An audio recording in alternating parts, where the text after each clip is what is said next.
What's up guys, today I'm happy to share with you my favorite chess opening for white, which is the bishop's opening. Now with playing bishop to c4 instead of knight to f3, you're actually achieving a couple of great things. First off, you're dragging your opponent into unfamiliar territory right on the second move. Secondly, it's a completely sound opening, you develop a piece, you don't do anything weird, therefore you don't take any risks. And finally, since this bishop is actively placed and overall your opponent is unfamiliar with these lines, there are so many interesting attacking opportunities for you to take advantage of. The most popular reaction by your opponents will be to play knight f6, developing a knight as well as attacking this pawn on e4. But you can just ignore it and play knight to f3. And here some of your opponents will think that you just messed up something in an opening and will go ahead and gladly take these pawns. It's one of the most popular moves by black. Now, instead of trying to regain a pawn, you then seek your development advantage in quick attack, and so you keep playing in a gambit style, and you play knight to c3, developing a knight as well as targeting this knight on e4. Since this knight is hanging as well as the pawn on e5 is still hanging, black's simplest solution seems to be just to trade it off. And if you're a more advanced level player, you may recognize that it is actually a reverse Stafford Gambit. Now, Stafford Gambit became popular some 5-10 years ago and became a very dangerous opening weapon for black, but this time you're using it as white with one more extra tempo, making it even more dangerous for black. And like my bold promise to you is that if you get to this position, you're probably going to win the majority of your games. It is just so dangerous for black. Just think about that yourself for a second. How would you play here if you were black? Like, white is attacking this pawn on e5. And some of the most natural moves by black would be to defend it one way or the other. For example, to do this with the natural move knight to c6, or maybe with the move pawn to d6. Sometimes they also defend it with the move pawn to f6, and some reckless souls play pawn to d5. Now, these are the four most common moves of black. And out of 4, 3 are losing straight away. That's crazy things going on here. That's why I said that if you just reach this position, which you're highly likely to do, like you are very likely to win the game and even to do so quickly.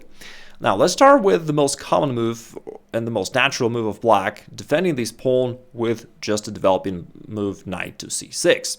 Now what's wrong with this move?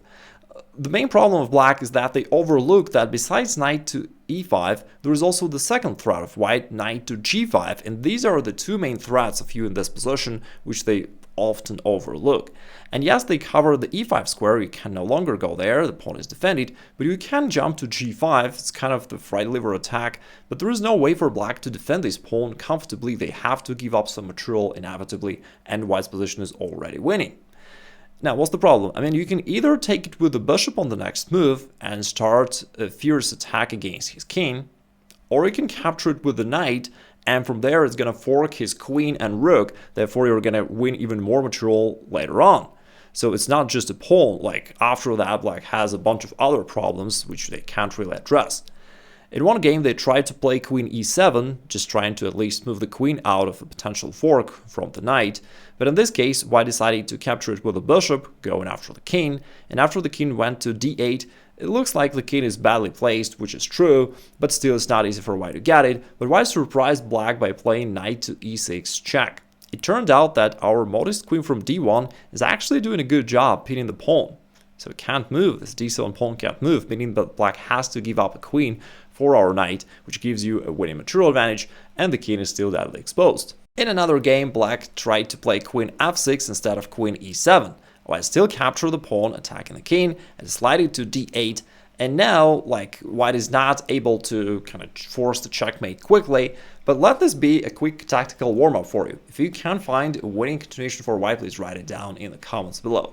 I mean, white's position is generally speaking winning just because of such a vulnerable king, and any normal moves would win, but nevertheless there is a most straightforward way to achieve a winning advantage. What else can your opponent try against you? There is a surprisingly popular move pawn to d5. I can't really easily explain this move. I guess that black simply overlooks the fact that this pawn can be captured. Because, yes, although it is supported by the queen and it attacks the bishop does not have to go back because you also got your queen from d1. And since your pawn relocated from d2 to c3, the queen became open, and so now you've got two attacks against the square, and so d5 is just a straightforward blunder. You don't go back, you just go ahead and capture this pawn, which makes like your life even better because you still have all the usual advantages of this reverse Stafford Gambit. You still threaten to take this pawn or to go knight g5 and go after this pawn on f7, but on top of that you also grab the pawn on d5.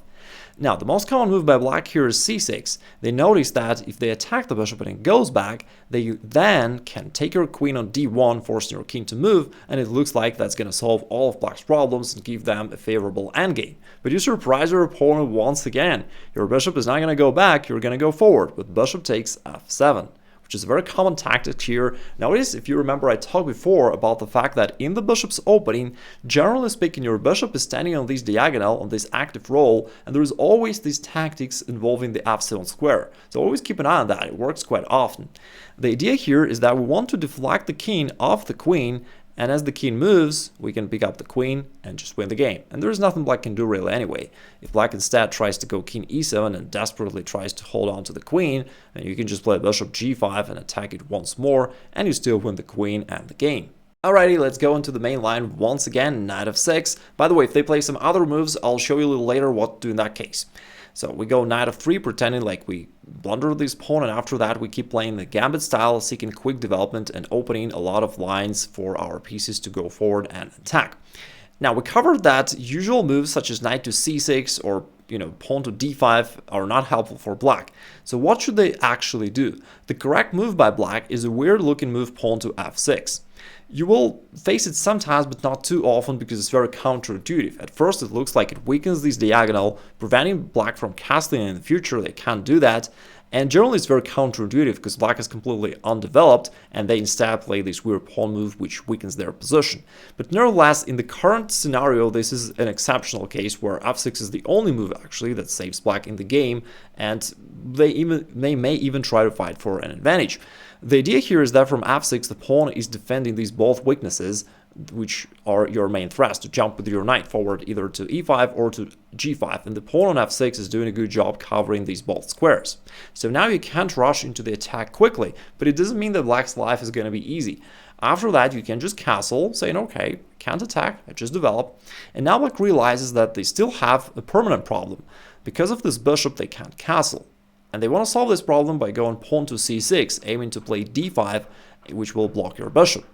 It's all good by black, but the problem is it's actually a losing blunder, because you've got a sudden move knight takes e5, sacking the bishop, which gives way to your queen, and after a pawn takes, you just go forward with queen h5, check to the king, and as black goes g6, like queen takes e5, attacking the king as well as the rook in the corner, which means that on the next move you're going to pick up the rook, gaining the material advantage, plus the king is still exposed, and you will easily attack it and win the game. You may be wondering, hey, but there must be a way out for black, it can't be all that desperate. Yes indeed, black must play this move pawn to f6, and after you castle, instead of playing the most common move pawn to c6, they gotta play a series of very unnatural and precise moves in order to shut down your attack. It starts with pawn to d6, just overprotecting this e5 square, so no knight takes e5 is coming. Now after that you play knight h4, preparing to play queen h5, getting after his king. And the right way for black to stop that would be to play g6, as if they allow you queen h5, that's just winning for you. So g6 should be played to cover the square. After that, you still keep pushing forward with the move pawn to f4. Very strong move. Generally, when you attack, you want to open up the position so that you have more open lines for your pieces to move forward and attack. Now, with f4, you aim either to take, which makes your rook being involved in the game, very good for you, or maybe to push forward with f5, because you do want to eliminate this pawn from g6 one way or the other, and still to bring your queen out to h5 and go after his king. Therefore, black must do something to stop that from happening. And the maneuver that saves them is another counterintuitive move, queen to e7, and then after you push f5, saying, hey, dude, move the pawn forward, do something about this. And if he indeed does it, or trades on f5, which is even better because that would open up even more files for you, you always have that queen h5 move that's coming, and like, that's always unpleasant for black. So instead, the correct move suggested by a computer is queen g7. And it's actually completely crazy if you think about this. Like, keeps neglecting development, and he's just pushing pawns forward and he's dancing around with his queen. Like, this violates all of the classical chess opening rules, and that's why like very few folks would try this maneuver against you. Still, you can push forward and insist on your plan by going bishop to d3. From here, you reinforce the threat to his pawn on g6, and black actually has to move it somehow. Now, if he ever takes on f5, that's completely great for you, because after that you can engage all of your pieces into the attack. Now, the rook is very active along this active file, and the knight is very active attacking the queen. Queen h5 is coming, like, that's just overwhelmingly good for you. You have like a lot of activity here, and black is still completely underdeveloped. Now let's take it back. A much better option for black would be to push forward with g5, trying to keep the position closed so that you can't attack him that easily. Still, after that, you can finally bring your queen forward with queen h5, starting your all-out attack. At this point, black could move their king away, but that will leave it in the middle of the board, making it vulnerable to your future attack. And therefore, instead, most players play queen to f7, hoping that it forces an exchange of queens, and after there, black can enjoy their extra pawn in an endgame while your attack is over. But instead of trading queens, you've got a more juicy move to play, knight to g6, which is another common tactics in all of these variations. The idea is from g6, the knight is attacking a lot here in the black's position, and it can't really be captured because that would hand the rook on h8. So the pawn is pinned by the queen, and therefore black can't capture the knight. So if they go rook to g8, there's also a beautiful finish to your attack. And rook g8 was played just to move the rook out of danger. Here you see that your queen stands opposite to his king.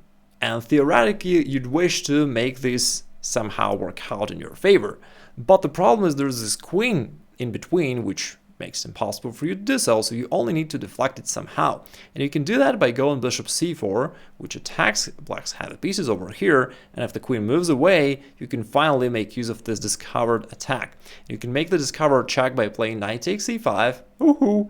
And it's a nice thing, because you check the king, you attack the queen, and the queen can't even return back, because if he tries to do that, I mean, now you've got enough force to just like brutally finish your attack in your favor. Now, is there any way for black to survive here? I mean, yes, there is, but it's so complicated. Let me take it back. This is just crazy. Like in this position, can you guess the right move for black here, suggested by computer? Like the right defense by black? We see that knight just jumped forward to g6, but possibly hitting the rook on h8. And the right defensive move for black is ready? Pawn d5. Like, what the heck is that? Really hard to comprehend that. Moreover, after that, if you keep trying to playing like in brutally, just opening the position, bishop takes g5, the correct defense for black is ready. Is not taking one of your minor pieces. It's bishop to g7. And if someone plays all these moves against you, it could be a friend of Hans Niemann. So like, you're highly unlikely to face all these moves, and although you take a little bit of a risk with this gambit, overall, like 9 times out of 10, for sure you're gonna defeat your opponents. What else can your opponent try out against your bishop's opening? Well, knight of 6 is still the most common. After knight of 3, there is another funny error of black. Sometimes they don't take your pawn on e4, getting into the main line, which we have just covered, but instead they're not sure what to do and they just mimic your moves, so they go bishop c5. Looks good at first, they're just developing pieces, mimicking your moves, but it's actually a blunder because after that you can go ahead and take this pawn on e5.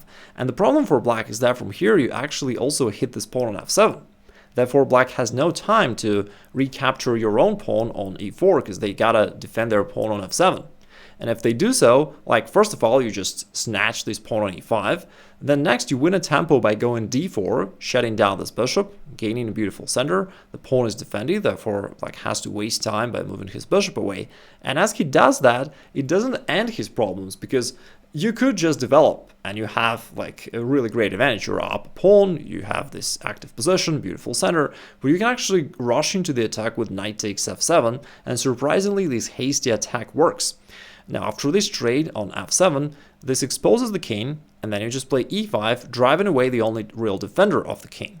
And after the king moves, like you can then engage your queen into the attack, usually either via h5 square or f3 square. In this case, queen f3 is really strong for white because it hits both the king and the knight.